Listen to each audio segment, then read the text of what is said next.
Hello and welcome back to another session on the Meinberg Network Management System. Last time we were checking out how to manage configurations.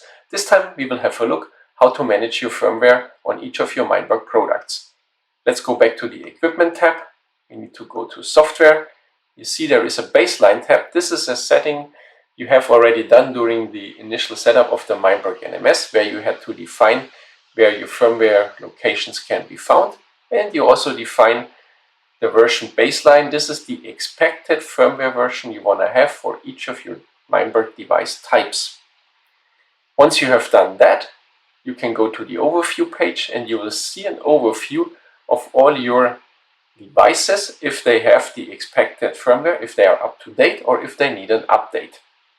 For example, those ones here, the Landheim M4000 shows an exclamation mark. You can show details. You see the expected firmware version is 70460. The detected firmware version is 70458. So this one is outdated. How can I do an update?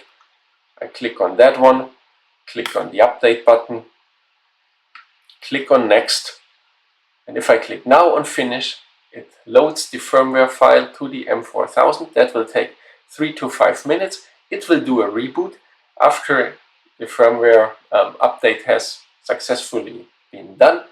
The device will come back and it will be monitored again immediately. I won't do it for now, but this is how simple it is for your firmware updates for each and every device. You simply specify the expected firmware version.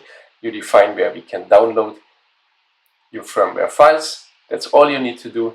Then you can manually update your firmware, but you can also schedule that for sure and say, every morning, every Monday, 3 a.m., I want to do a firmware check and automatically upgrade my firmware to the latest firmware of all of my Meinberg devices.